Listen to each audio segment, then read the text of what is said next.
Welcome to Telugu one news. నేను మహాలక్ష్మి.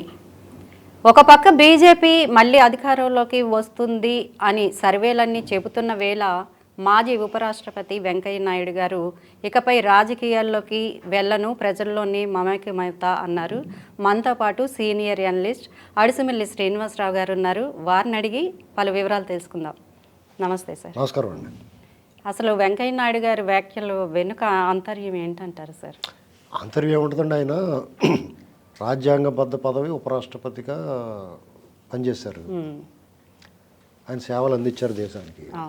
అంతకుముందు Bharatiya Janata party ఎమ్మెల్యేగా, కార్యకర్తగా, ఎమ్మెల్యేగా, రాష్ట్ర అధ్యక్షుడిగా, జాతీయ ప్రధాన కార్యదర్శిగా, పార్టీ అధ్యక్షుడిగా, పార్టీ జాతీయ అధ్యక్షుడిగా, మంత్రిగా అనేక పాత్ర పోషించాడైనా, పార్టీ కోసం పనిచేశాడైనా, రాజ్యసభ సభ్యుడిగా ఉన్నారు కర్ణాటక నుంచి 2 సార్లు. అయితే ఆయన జీవిత సాఫల్యం రకంగా రాష్ట్రపతి అయితే బాగుండేది, ప్రధానమంత్రి కూడా అవ్వచ్చు.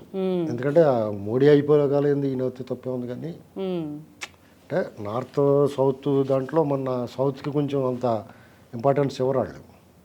కాంగ్రెస్ పార్టీ కాబట్టి పివి నరసింహరావు గారిని ఉండనిచ్చింది, కానీ బీజేపీలో మరీ దురహంకారం ఎక్కువ.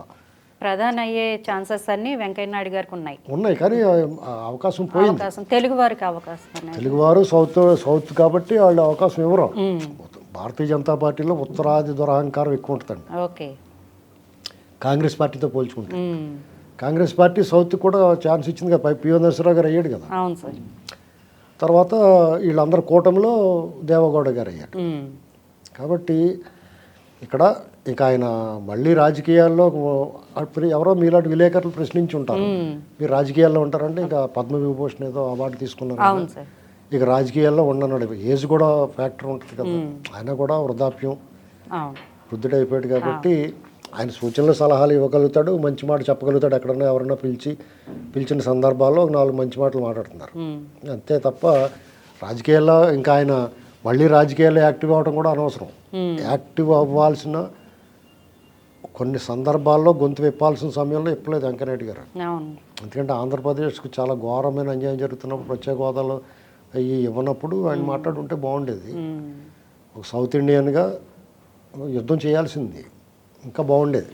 ఉపరాష్ట్రపతి పదవి కంటే ఎక్కువ గౌరవం లభించేది గ్యారంటీ, అందులో అనుమానం లేదండి. అలాగే కొంతమంది దొంగలో, బందిపోటు దొంగలో, దండుపాళ్యం బ్యాచి ప్రజల సొమ్ము కొల్లగొట్టేసిన రోడ్డు మీద విదేశీగా తిరుగుతున్నప్పుడు కూడా ఆయన మాట్లాడాల్సింది, భారతీయ జనతా పార్టీ పెద్దలతో మాట్లాడి. ఇక మనం ఇప్పుడు అయిపోయిన తర్వాత తవ్వుకుంటాం అనవసరం. ఏమైనా వెంకయ్యనాయుడు గారికి ఒక గౌరవం ఉంది, సౌత్ ఇండియన్గా, తెలుగువాడిగా మనం అందరం గౌరవించుకోవాలి. ఆయన మీద అసంతృప్తి ఉంది అందరికీ. జస్టిస్ ఎన్వి రమణ గారి మీద కానీ, వెంకయ్యనాయుడు గారి మీద కానీ ఆ అసంతృప్తి అయితే ఉంది. తెలుగు వాళ్ళు ఏదో ఉద్ధరించేస్తారు, ఏదో ఎన్వి రమణ గారు సుప్రీంకోర్టు చీఫ్ జస్టిస్ అయితే ఏదో అయిపోద్ది, ఈ దొంగలు అందరూ లోపల పడతాడు అనుకుంటున్నారు. వాళ్ళు ఇంకా ఏదేచ్చుగా తిరుగుతున్నారు. కాబట్టి దూరపు కొండలు నునుపు, ఎడారిలో వైయాసిస్ లాంటి వాళ్ళు. ఎడారిలో వైయాసిస్ అంటే మంచిది, మరీచికల్ లాంటి వాళ్ళు అంటే వైయాసిస్లా భ్రమింపచేస్తాయి, ఇది భ్రమ కూడా ఉండదు అంతే. కాబట్టి మనకి దీన్ని బట్టి మనం ఏం అర్థం చేసుకోవాలంటే, ఎవరైనా ఏదో చేస్తారని అనుకుంటాం అనవసరం. వాళ్ళు చేసిన తర్వాత బాగా చేసేట్రా బాబు అనుకుంటాం కరెక్ట్. ఇప్పుడు ఆయన రాజకీయాల్లో ఉంటే లేకపోతే మన తెలుగువాడు ఒక స్థాయికి వెళ్ళాడు, ఆయన గౌరవించుకోవాలి అంతవరకు. ఓకే.